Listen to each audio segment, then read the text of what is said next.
Pada pembahasan ini, pada pembahasan tentang bimbingan kendali diri dan disiplin anak ini, kita akan membahas beberapa poin ya. Pertama adalah tinjauan teoritis.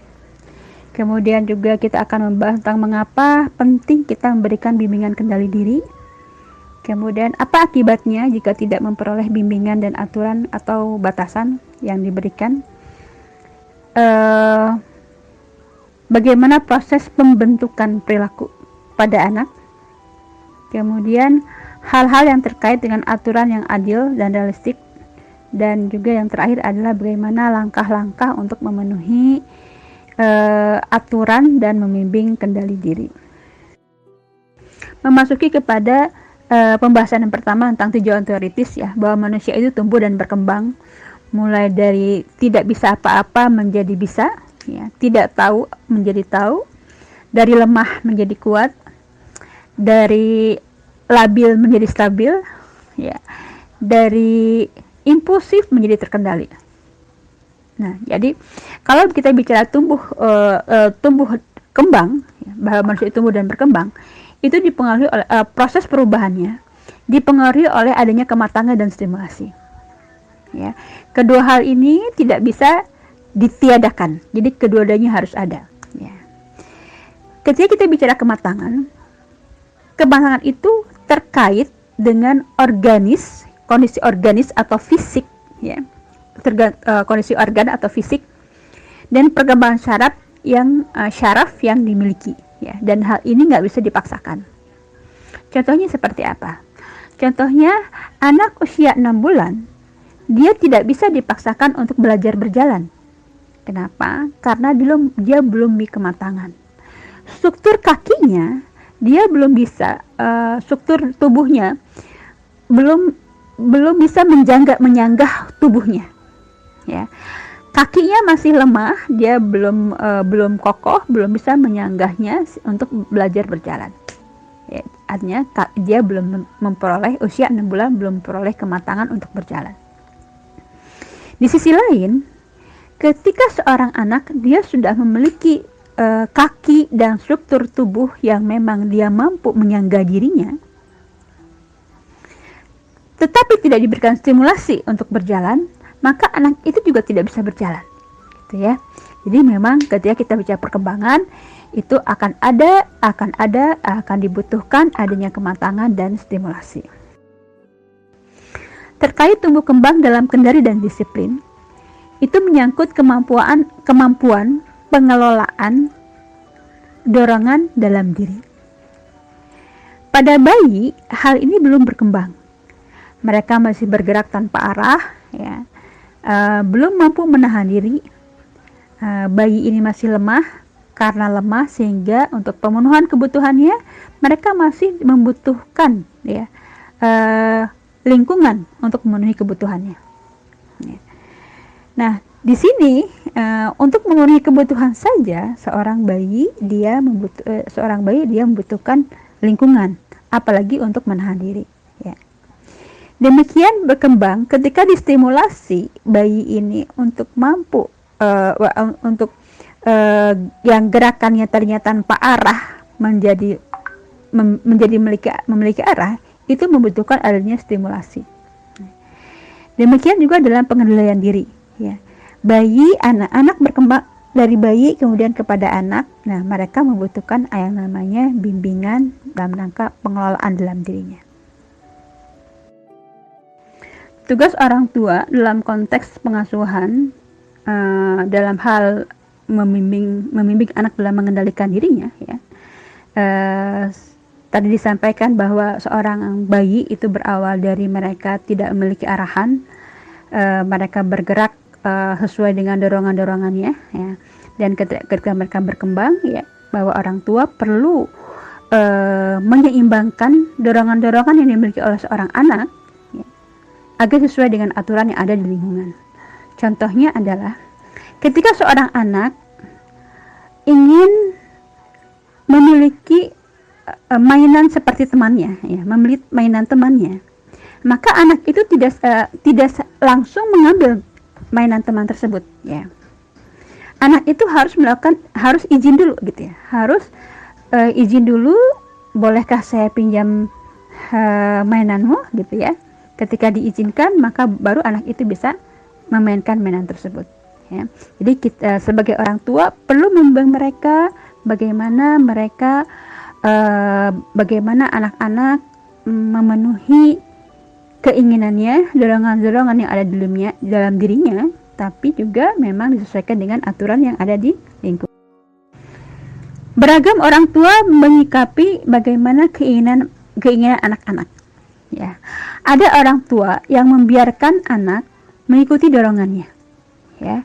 Jadi dibiarkan saja anaknya mau punya keinginan, punya dorongan ini, dibiarkan mereka untuk mengekspresikannya. Orang tua yang seperti ini adalah orang tua yang permisif ya. Dimana dia dikatakan orang tua yang serba boleh, apa saja boleh tanpa diberikan aturan-aturan ya. Hal ini jelas akan mengganggu penerimaan lingkungan terhadap anak ya, sehingga anak menjadi kurang paham terhadap aturan yang ada di lingkungan ya. Ada juga orang tua yang hanya melarang, mewajibkan anak mengikuti aturan tanpa memperhatikan kebutuhan, keinginan dari anak ya. Nah, ini adalah orang tua disebut dengan orang tua yang otoriter ya. Dia hanya melarang, ini nggak boleh, itu nggak boleh, kamu harus ini, kamu harus itu, tanpa memperhatikan apa yang ada, apa keinginan atau dorongan-dorongan apa yang ada dalam diri anak ya. Yang dibutuhkan sebenarnya adalah orang tua yang otoritatif atau sering juga dikatakan demokratis ya. Di mana orang tua yang otoritatif, yang demokratis, itu mereka memberikan kesempatan kepada anak untuk menyalurkan dorongannya, menyalurkan keinginannya, namun dengan cara yang bisa diterima sesuai dengan aturan ya. Bagaimana mereka membimbing anak secara bertahap untuk dapat mengendalikan dirinya, mengendalikan dorongan-dorongan yang ada dalam dirinya, dan menunjukkan jalan atau pilihan-pilihan dalam menyelesaikan permasalahan ya. Jadi orang tua yang otoritatif ini atau demokratis ini, mereka memberikan kesempatan pada anak untuk menyalurkan dorongannya, tapi juga diajarkan bagaimana juga diperhatikan juga bagaimana kondisi lingkungan menerima atau tidak ya, menerima atau tidak terhadap dorongan tersebut untuk diekspresikan. Bagaimana caranya dia mengekspresikan dorongannya dengan cara yang tepat ya. Kepada ibu-ibu sudah saya tampilkan satu buah gambar ya, satu slide ya yang berisi gambar. Di situ ada gambar otak sebetulnya ya. Itu judulnya Judgment Last to Develop ya. Bagaimana kendali diri itu berkembang ya.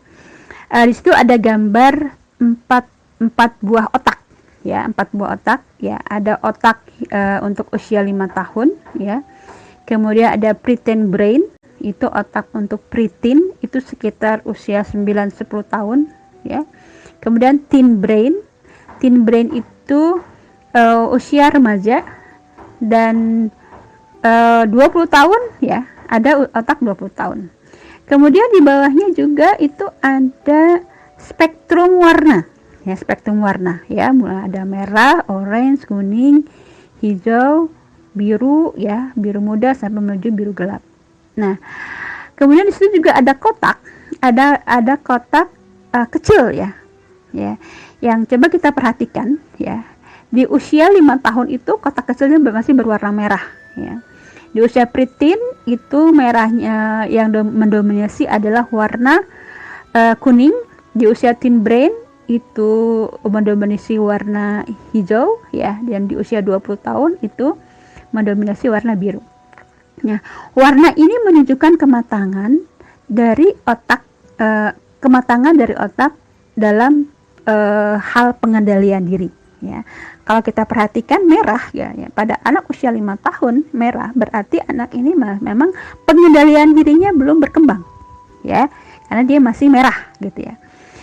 Semakin usianya semakin bertambah, maka merahnya berkurang ya, berpindah menjadi kuning ya. Tapi itu masih kendalinya belum kokoh ya. Dan ternyata kalau kita lihat di yang warnanya biru semua, ya, biru semua itu pada usia 20 tahun, ya. Sehingga kendali diri itu matang di usia 20 tahun. Bahkan penelitian terakhir mengatakan bahwa pengendalian diri itu matang di usia 25 tahun. Gambaran otak ini dengan kita memahami kondisi otak ini, maka kita pada akhirnya memahami bagaimana perkembangan anak-anak dalam pengendalian dirinya. Ya, bahwa anak-anak memang masih belum bisa mengendalikan dirinya secara mandiri, ya. Berkembangnya dengan tumbuh kembangnya, ya, berjalan dengan tumbuh kembangnya, maka anaknya kematakan di otak itu akan semakin kuat, ya, dia akan semakin matang. Tapi itu semua perlu adanya sebuah pengkondisian.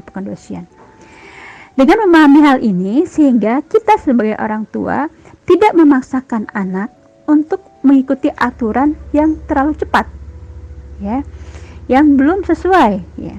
Kalau kita lihat dalam Islam, ya, bahwa aturan itu berlaku ketika seorang anak sudah akil balik. Artinya apa? Dia sudah memiliki sebuah pengetahuan, ya, dan akil, dia sudah memiliki suatu pengetahuan, dia sudah tahu apa yang harus dilakukan, maka dia akan mengikuti aturan-aturan yang ada. Itu akan lebih mudah. Berbeda dengan seorang anak yang kita paksakan untuk mengikuti aturan untuk mengendalikan diri, ya. Dan ketika mereka belum bisa mengendalikan diri, kemudian kita marah, misalnya, ya, kita marah. Padahal mereka dalam proses berkembang, gitu, ya. Jadi jangan kita sebagai orang tua bersikap yang berlebihan, ya, terhadap anak yang belum bisa mengendalikan dirinya. Ya, kita harus tahu, kita harus membimbing mereka. Bukan juga kita biarkan, tapi kita perlu membimbing mereka, dan kita dengan memahami perkembangan otak seperti ini, maka kita akan membimbing mereka dengan pengetahuan kita dengan kesadaran. Batasan atau aturan dan bimbingan untuk mengendalikan diri itu merupakan sebuah kebutuhan buat anak. Kenapa? Ya, ada beberapa alasannya, ya. Yang pertama adalah anak belum tahu apa yang diizinkan, apa yang dilarang, bahkan apa yang harus dilakukannya, ya. Mereka belum memiliki pengetahuan tentang hal itu, ya. Yang kedua, anak juga belum punya pengetahuan tentang cara melakukan apa yang boleh dan harus dilakukan. Dan mereka juga belum tahu bagaimana cara menahan diri. Mereka juga belum tahu bagaimana cara menahan diri untuk tidak melakukan apa yang dilarang. Yang ketiga, anak membutuhkan bimbingan untuk bisa melakukan hal-hal yang boleh dilakukan dan menahan diri untuk tidak melakukan hal-hal yang dilarang. Ya, mereka tidak bisa belajar sendiri, ya, tidak bisa tiba-tiba bisa sendiri, gitu, ya. Kayak tadi, seorang anak dia nggak bisa berjalan kalau nggak diajarin jalan, ya, seperti itu. Dan anak juga nggak cukup dikasih tahu dan dinasihati, nggak cukup. Kalaupun kita mencoba memberikan pengajarannya, nggak cukup hanya dengan dikasih tahu dan dinasihati aja. Anak membutuhkan contoh. Anak membutuhkan hal yang konkret, hal yang mereka lihat, dan hal apa yang mereka rasakan, ya. Apalagi kalau misalnya kita kasih taunya aja jarang, tahu-tahu kita menuntut kamu harus begini, harus begitu, tapi kita tidak memberitahukan terlebih dahulu apa yang boleh dan tidak boleh mereka lakukan, bagaimana caranya mencoba menahan diri untuk tidak melakukan hal-hal yang dilarang, gitu, ya. Ini menjadi sebuah titik tekan, ya. Anak-anak membutuhkan bimbingan bagaimana caranya menahan diri, tidak serta-merta, ya. Dan di sini lingkungan menjadi role model buat dia menjadi contoh bagaimana menahan diri, ya. Karena anak tidak bisa hanya dikasih tahu, dinasihati aja. Mereka lebih membutuhkan role model, membutuhkan contoh yang ada di lingkungan. Ya, kita memasuki kepada akibat ya. Apa akibatnya bila kebutuhan, batasan, dan bimbingan kendali ini tidak terpenuhi? Ya. Yang pertama akan menjadi anak itu akan berkembang bisa menjadi seorang yang entitled, atau mereka itu merasa berhak ya untuk selalu memenuhi keinginan yang ada dalam dirinya. Ya. Dia selalu apapun yang diinginkan, dia selalu ingin memperolehnya. Dia tidak melihat bahwa itu tuh boleh atau tidak. Ya, contoh yang tadi saya sampaikan ya, dia melihat temannya punya mainan, dia merasa berhak dengan mainan itu, maka dia ambil aja gitu ya. Jadi dia merasa berhak. Ini entitled. Ini agak sulit diterjemahkan ya. Kemudian yang kedua adalah sombong ya. Sombong. Bagaimana dia merasa besar, merasa hebat ya, dan tidak bisa menunda kepuasannya. Dia merasa lebih dari orang lain ya. Itu adalah sombong ya. Kemudian yang ketiga impulsif ya. Impulsif itu adalah ketidakmampuan mengendalikan dirinya. Kenapa ya? Akibat tidak terpenuhinya kebutuhan bimbingan mengendalikan diri, maka dia nggak bisa mengendalikan diri ya. Dia selalu ingin segera dipenuhi keinginannya ya. Dia tidak mudah berpikir sedikit pun apa akibatnya dari perbuatan yang dia lakukan. Pokoknya apa yang dia lihat, apa yang ada dalam dirinya ingin dia lakukan. Dia tidak melihat bahwa hal itu baik atau benar, bahwa hal itu akan memberikan orang lain atau tidak ya. Tidak melihat akibatnya dari apa yang dilakukan, dia tidak melihat ya. Kemudian juga seorang anak bisa menjadi seorang yang sangat egois ya, menjadi yang selfish atau egois ya. Hanya berfokus pada kepentingan dirinya sendiri dan dia tidak peduli dengan orang lain ya. Ini ketika anak tidak memahami tadi batasan-batasan di lingkungan ya. Kemudian juga menjadi anak tersebut menjadi orang yang tidak memiliki empati ya, nggak peduli, bagaimana dia selalu minta perhatian orang lain gitu ya, selalu mencari perhatian dengan semua perilakunya, dan bisa jadi juga dia melakukan sebuah agresivitas ya, agresif ketika dia menghadapi hal-hal yang tidak diinginkan ya. Kemudian dia bisa melakukan satu hal yang agresif, dia bisa menyerang orang lain ya. Kemudian juga dia bisa melakukan ketidakjujuran ya, nggak jujur, dia bisa melanggar aturan norma-norma yang ada di lingkungan. Kemudian juga bisa adiksi gitu ya, adiksi kecanduan ya, kecanduan entah itu terhadap pornografi atau terhadap gadget gitu ya. Itu kenapa? Karena tidak adanya aturan ya, terus dia bermain terus dengan gadgetnya, akhirnya dia kecanduan. Kemudian juga bisa juga menjadikan seorang anak menjadi malas ya. Malas karena ya itu tadi, mengikuti apa kata hatinya ya. Apa kata hatinya, akhirnya dia berkembang jadi orang yang pemalas ya. Kemudian juga dia akan menjadi orang yang pemarah ya, mudah marah, merasa diperlakukan tidak adil gitu ya. Intinya sebetulnya pada anak yang dia tidak terbiasa dengan aturan-aturan yang ada ya, dia tidak bisa mengendalikan dirinya, maka dia akan melakukan suatu hal seenaknya sendiri ya, tanpa memperhatikan lingkungan yang ada dalam dirinya ya.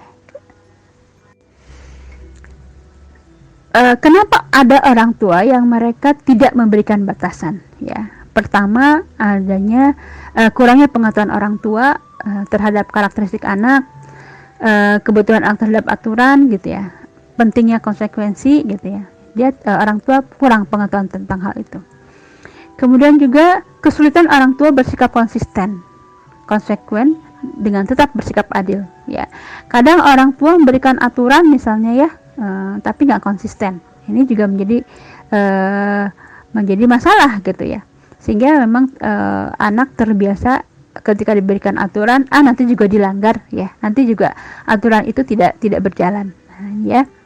Kemudian orang tua atau pengasuh yang kompak ya. Nah, ini juga jadi sebuah masalah ya, ketika bagaimana antara ayah dan ibu yang memberikan aturan yang berbeda. Biasanya ini juga terjadi ketika memang bersama nenek dan kakeknya, ya. Mungkin ayah dan ibu udah kompak tapi neneknya berbeda gitu ya. Biasanya cenderung nenek untuk memberikan kasih sayang yang berlebih gitu ya. Nah, ini juga menjadi sebuah masalah dalam memberikan batasan. Kemudian orang tua yang permisif, ya, mereka biasanya orang tua yang permisif itu mereka nggak tega, ya, mereka nggak tega, nggak suka kalau anaknya sedih, nggak suka kalau anaknya marah, nggak suka kalau anaknya kecewa, nggak tega gitu ya. Nah, bingung menghadapinya seperti apa gitu ya. Nah, hal ini menjadikan anak tidak paham terhadap batasan-batasan ada lingkungan, ya. Orang tua yang selalu membajakan dan selalu membantu apa-apa kebutuhan anak, ya, terlalu sudah besar masih disuapin misalnya, masih dimandikan gitu ya. Nah, ini juga menjadi kita harus tahu batasannya sampai kapan anak diajarkan untuk lebih mandiri, ya, tidak terlalu dimanjakan. Kemudian target orang tua yang terlalu tinggi, bahwa seorang tua harus baik dan sempurna, sehingga apa? Sehingga orang tua kurang berempati terhadap kesulitan-kesulitan anak, ya.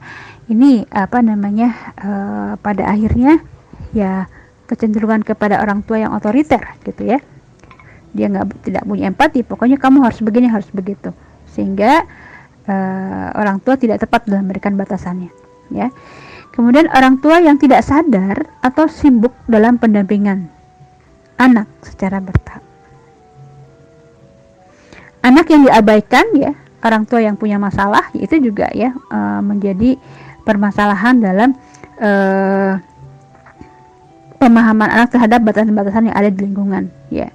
Kemudian juga terhadap anak yang memiliki kekhususan, ya, punya keterbatasan, ya, atau anak yang bungsu misalnya, ya, anak yang sensitif, atau anak yang sangat yang cantik banget gitu ya, atau anak yang berprestasi, ya. Kadang-kadang orang tua pada akhirnya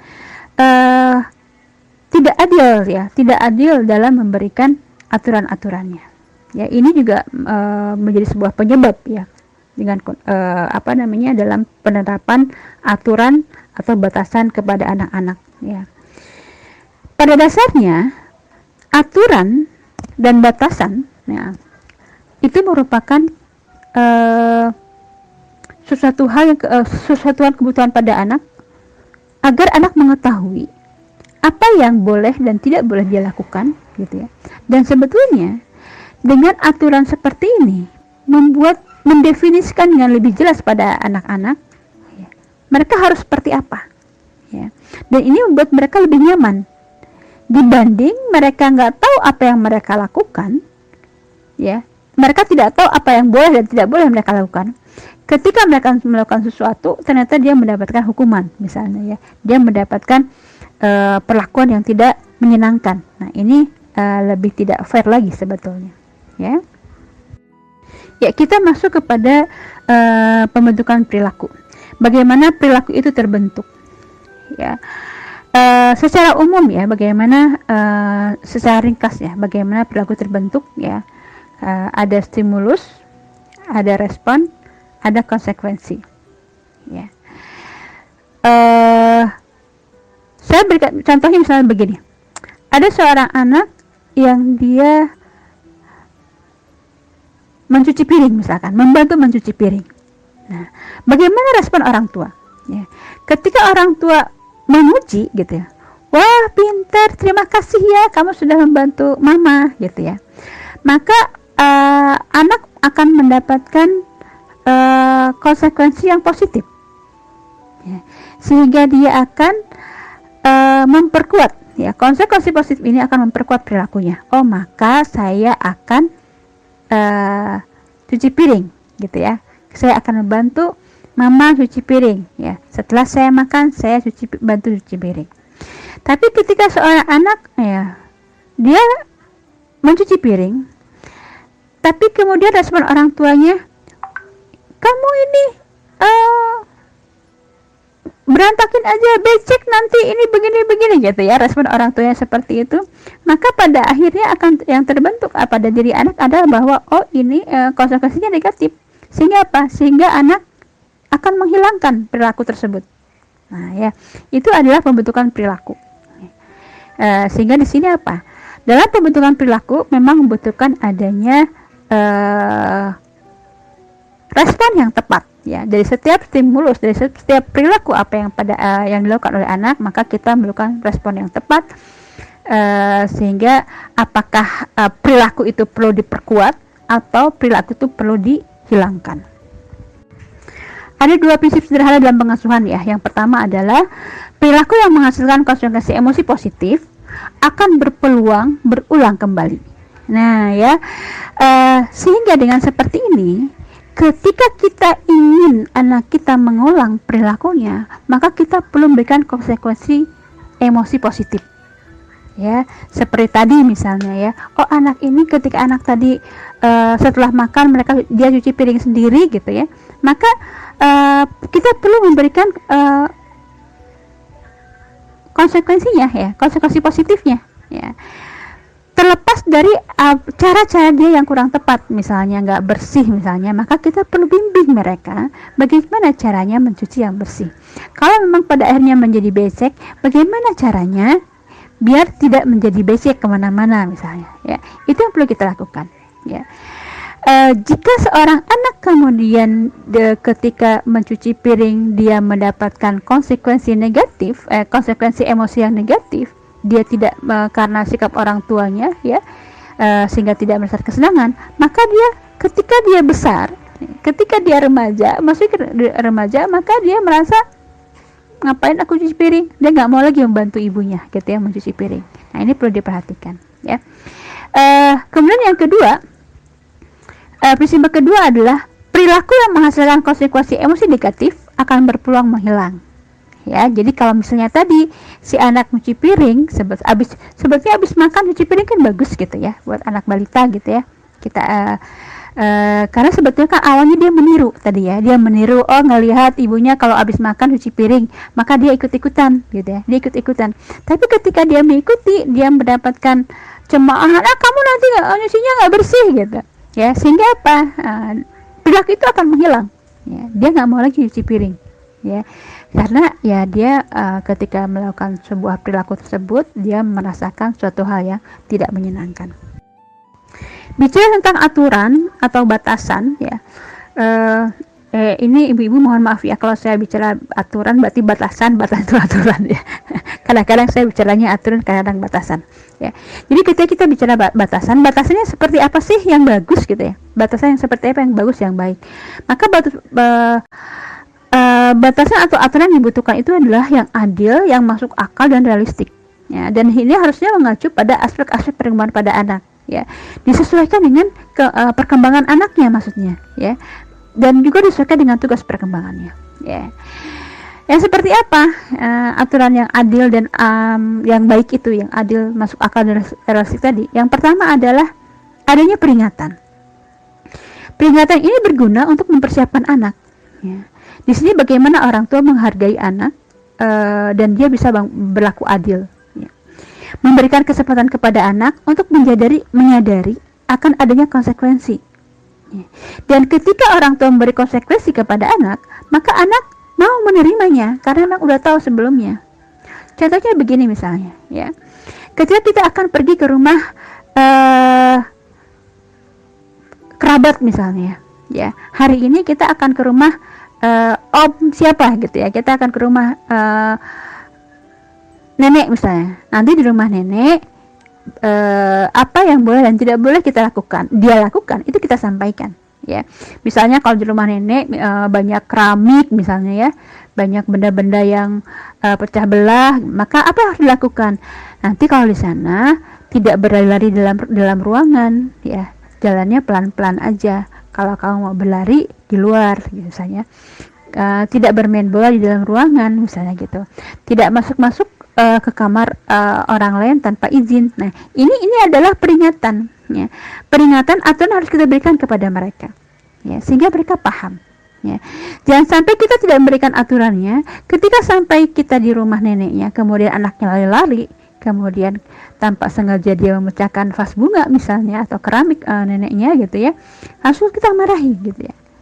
Tidak ada persiapan sebelumnya pada saat anak, kita tidak berikan peringatan sebelumnya sehingga anak tidak mempersiapkan diri. Ya, dalam Islam Allah itu menghukum seseorang ketika dia sudah mengetahui tentang hukum tersebut, ya, tentang suatu hal, ya. Ketika dia belum paham, maka dia tidak diberikan pembebanan, ya. Demikian juga tadi, ya, anak yang diberikan pembebanan itu ketika dia sudah akil balik, ya. Di samping itu kita jangan juga kita menyampaikan sesuatu hal yang sifatnya ancaman kosong, ya. Misalnya nih, kita udah kasih tahu nih, misalnya, nah hari ini kita mau jalan-jalan ke mall, misalnya mau ke mall, nanti di sana kamu boleh deh beli makanan satu, minuman satu, gak usah banyak-banyak, harganya sekian, misalnya. Itu adalah persiapan, itu peringatan atau yang kita berikan. Ketika kita sampai ke sana, kemudian anak mengambil berbagai macam makanan, kita biarin aja gitu. Padahal sejak awal kita sudah berikan peringatannya. Nah, ini jangan dibiarkan, ya. Karena apa? Ya tadi jadinya ancaman kosong gitu, ya. Dan ini akan membentuk sikap anak terhadap aturan seperti apa. Bahwa apapun aturan nanti diberikan orang tuanya, paling juga antar gak konsisten gitu, ya. Seperti itu. Ini perlu jadi perhatian oleh orang tua, ya. Kemudian yang kedua adalah konsekuensi, ya, konsekuensi logis, ya, bahwa dari setiap perilaku itu ada konsekuensinya, ya. Konsekuensi ini bisa bersifat alamiah atau juga buatan, ya. Konsekuensi bisa juga berupa pujian, hadiah, ya, yang mungkin kan kalau misalkan kita ingin perilaku itu berulang, maka kita berikan pujian, maka kita berikan hadiah, ya, yang bisa memunculkan emosi positif, membuat anak senang dan ingin mengulang, ya. Atau bisa juga konsekuensi berupa berhukuman, misalkan hukuman, ya, yang ini menimbulkan emosi negatif, ya, untuk melemahkan atau menghilangkan sebuah perilaku, ya. Nah, konsekuensi ini harus persiapan terlebih dahulu, ya, sehingga tiba-tiba, ya. Bahkan untuk remaja atau untuk anak SD usia yang lebih tinggi, konsekuensi ini bisa dibicarakan, dibahas bersama, ya, dibuat sebuah kesepakatan, ya, apa yang boleh, apa yang tidak ketika kamu melakukan suatu hal yang terlarang, apa yang kamu lakukan. Nah, ini adalah konsekuensi yang memang kita persiapkan pada anak-anak, ya. Nah, bagaimana menerapkan konsekuensi? Ya, ini menjadi sebuah hal sendiri, ya. Bahwa sebetulnya konsekuensinya mestinya apakah kita berikan pujian dulu atau hukuman dulu, gitu, ya. Nah, kalau kita lihat kembali lihat ke dalam Islam, ya, bagaimana Allah memberi kabar gembira dan juga kabar dan juga memberikan ancaman, gitu, ya. Dan Allah memberikan pahala terlebih dahulu, ya. Kalau misalnya kita lihat dalam Islam, misalnya, ya, seseorang ketika berniat melakukan sesuatu hal kebaikan, maka dia sudah mendapatkan pahalanya. Tapi kalau misalkan seseorang berniat dia berniat aja membuat kebaikan, ya, belum melakukannya, dia sudah mendapatkan pahala. Ketika dia sudah melakukan, maka dia akan mendapatkan pahala berikutnya, ya. Tapi kalau misalkan seseorang memiliki niat melakukan keburukan, ya, selagi itu tidak dilakukan, maka dia belum mendapatkan hukuman, ya, dia belum mendapatkan dosanya, gitu, ya. Jadi hanya niat. Tapi ketika dia sudah melakukan baru, ya. Nah, ini diperhatikan, ya, hal seperti ini, bahwa memang bagaimanapun kita mendahulukan pahala, ya, dibanding mendahulukan reward, ya, daripada punishment, ya. Bagaimana mendahulukan apresiasi dan hukuman nanti belakangan, gitu, ya.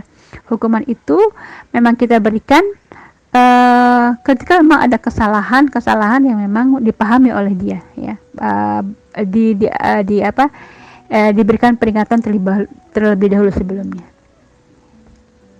Ya, pada balita hindarkan hukuman, ya. Jadi kalau anak usia masih balita itu jangan diberikan hukuman. Tapi alihkan, ya tadi kan anak-anak belum tahu apa yang mereka lakukan, tapi alihkan, bimbing mereka terhadap perilaku yang kita harapkan. Ya. Balita itu belum paham, dia belum punya kendali diri. Ya. Jadi nggak adil kalau misalkan anak-anak balita diberikan hukuman, gitu ya. Ini sangat tidak tepat. Reward atau hadiah juga ada beragam bentuknya, ya. Sifatnya, ya, sifat dari reward itu adalah bagaimana membuat emosi menjadi positif, ya, sehingga memiliki dampak yang signifikan, ya, terhadap perilakunya, ya. Tetapi jika reward ini tidak memberikan reward atau yang ingin kita katakan sebagai reward, ya, tidak signifikan dalam pembentukan perilaku, maka tidak bisa dikatakan sebuah reward, ya. Reward ada beragam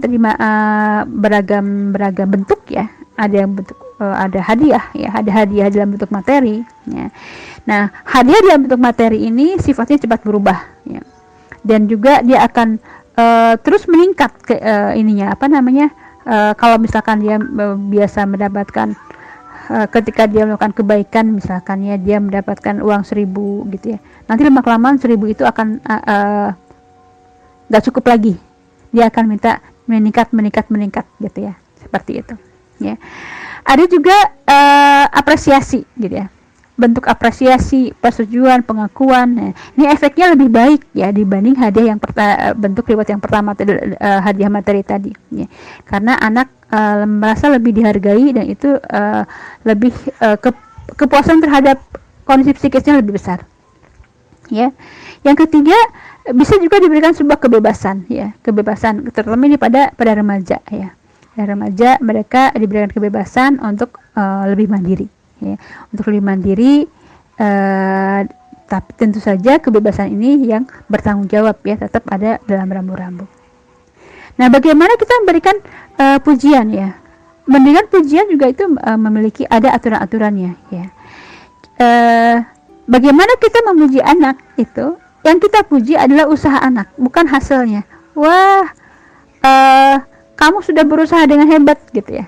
Jangan mengatakan bahwa kamu hebat, gitu, ya. Tapi wah, usaha kamu bagus, gitu, ya. Usaha kamu sudah berusaha dengan semampu kamu, gitu, ya. Itu yang memang perlu kita berikan kepada mereka, bukan pada hasil, ya. Kemudian juga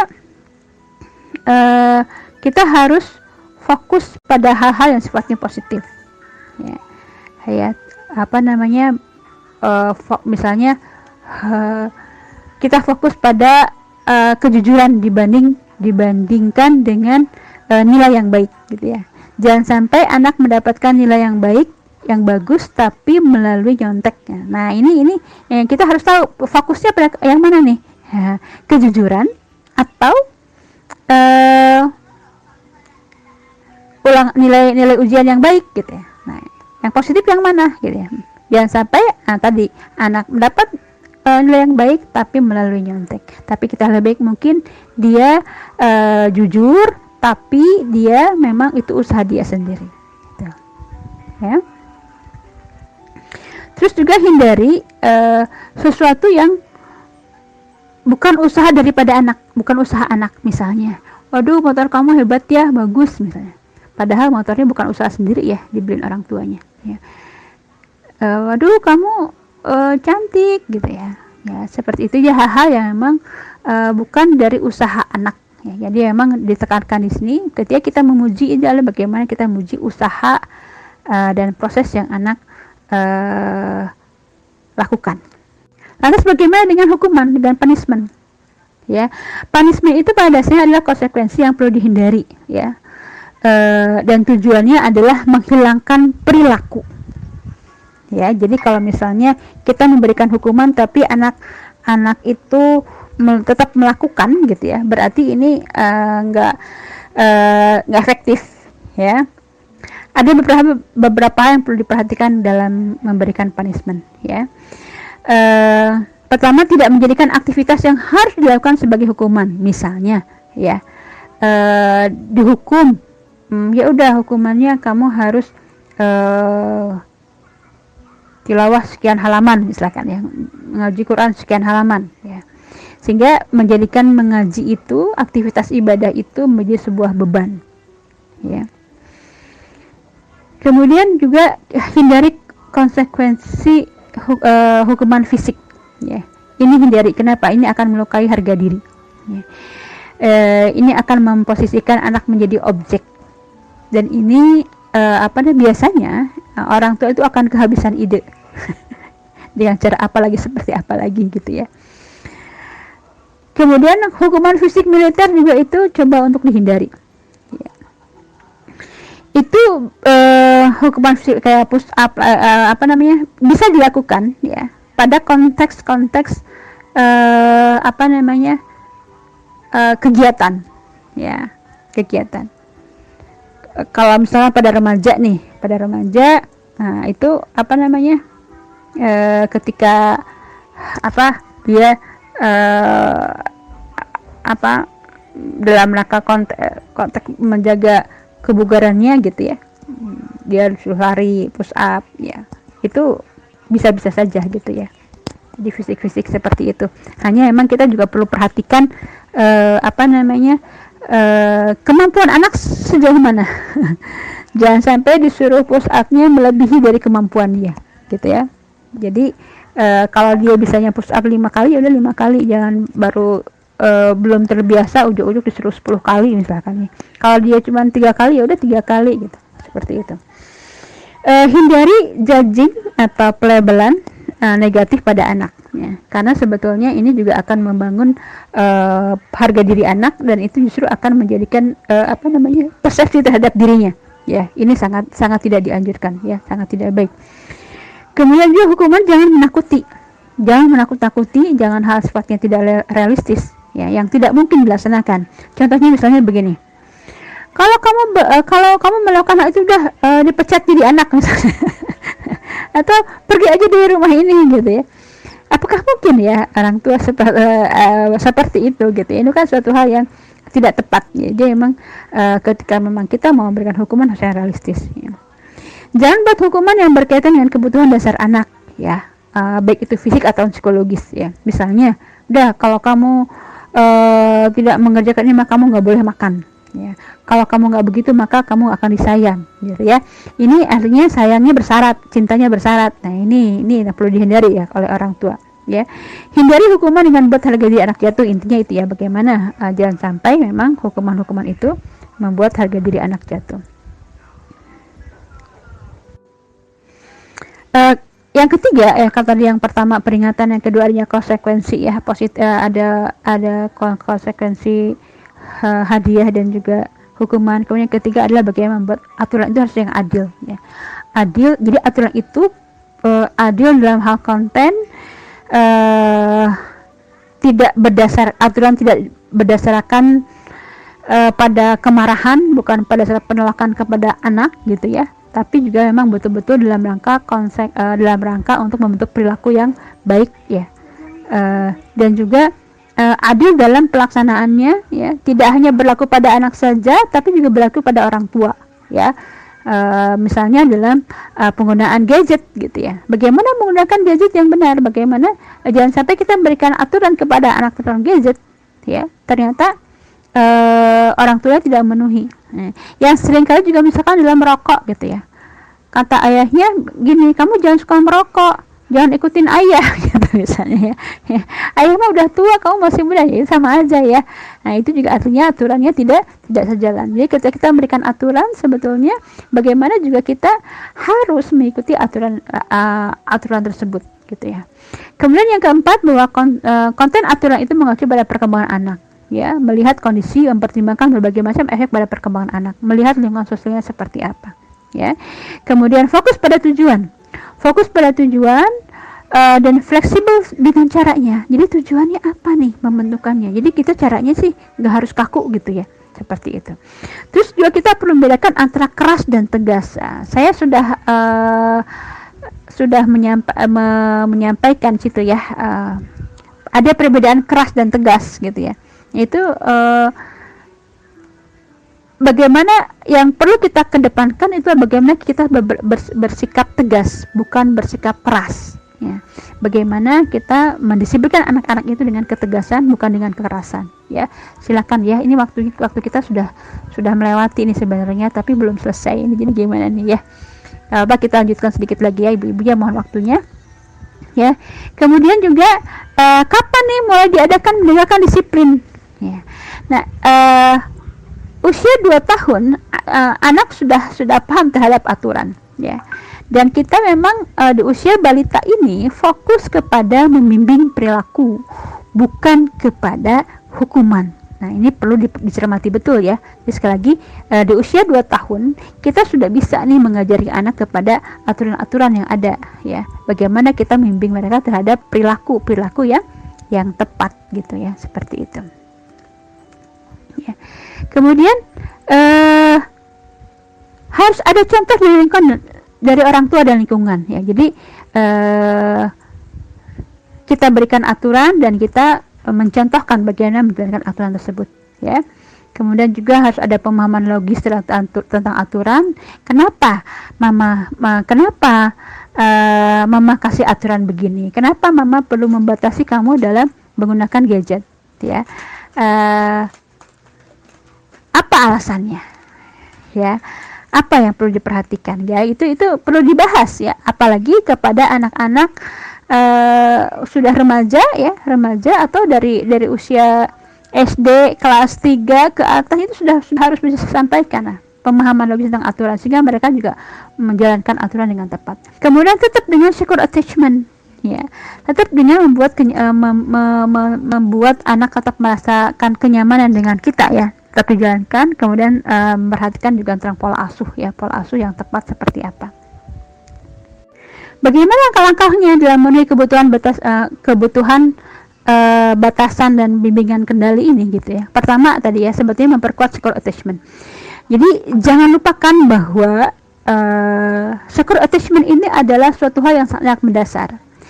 Ketika kita memberikan aturan kepada anak-anak tanpa memperhatikan secure attachment, kenyamanan anak pada dalam berinteraksi dengan kita, maka itu hanya akan membuat dendam pada mereka, hanya akan membuat sakit pada mereka gitu ya. Jadi memang kita perhatikan bagaimana secure attachment diperkuat ya. Kemudian yang kedua juga perhatikan tugasnya, perhatikan tugas perkembangannya, cek. Kita harus tahu nih tugas perkembangan setiap anak. Nanti mungkin suatu saat kita akan bahas ya di parenting berikutnya ya. Untuk usia sekian apa gitu ya. Tapi kayaknya pernah di-share di sini ya, meskipun tidak tuntas ya, berdasarkan usia. Saya lupa tuh sudah sampai usia berapa tahun ya tulisan itu di-share-nya. Ya, kemudian rancang aturan dan konsekuensi untuk perilaku yang diharapkan. Jadi kita membuatnya aturan. Kita bikin aturannya, konsekuensinya apa kita buat ya. Dan kita mengacu pada perkembangan anak. Ini selalu kita perhatikan. Ketika kita akan membuat sebuah aturan, kita perhatikan perkembangan anak ini untuk anak usia berapa tahun ya. Harus disesuaikan. Jadi jangan sampai kita memberikan aturan yang terlalu tinggi ya. Ini akan membuat anak frustasi ya. Sulit untuk mencapainya, dan juga jangan sampai kita terlalu rendah ya. Jadi harus yang sesuai dengan usianya gitu ya. Kemudian untuk bagaimana prosesnya pun harus dilihat di usia ya. Tadi kalau misalkan untuk anak-anak TK gitu ya, mungkin kita bisa dengan memberikan aturannya, ini aturan dari bunda nih begini. Tapi kalau pada anak remaja ya, anak SD kelas atas ya ke atas, itu nggak bisa kita dengan satu arah ya. Harus kita buat bersama-sama nih ya. Tapi kita tetap sebagai orang tua harus tetap punya rancangannya begini, skenario-nya begini, konsekuensinya ke arah mana, diskusi gitu ya, diskusi dengan mereka, dan kita arahkan diskusi itu terhadap apa yang kita harapkan yang sudah kita rancangkan ya. Lakukan pembiasaan dengan konsekuensi yang segera ya. Jadi ketika kita melakukan pembiasaan, kita konsekuensinya harus segera, jangan ditunda ya. Ketika anak melakukan sebuah kesalahan misalnya ya, jangan ditunda nanti ya. Karena itu bekasnya akan menjadi kurang ya, asarnya menjadi kurang gitu ya, manfaatnya ya. Dan juga harus konsisten. Memberikan konsekuensi segera, konsisten dan konsekuen ya. Kemudian tadi adanya contoh dari lingkungan, kita juga harus peka terhadap emosi ya, emosi yang diharapkan, emosi yang tidak diharapkan ya. Ketika kita memberikan konsekuensi ya, ada kita harus peka melihat, oh ini kok sikapnya kayak gini kan, tidak yang kita harapkan gitu ya.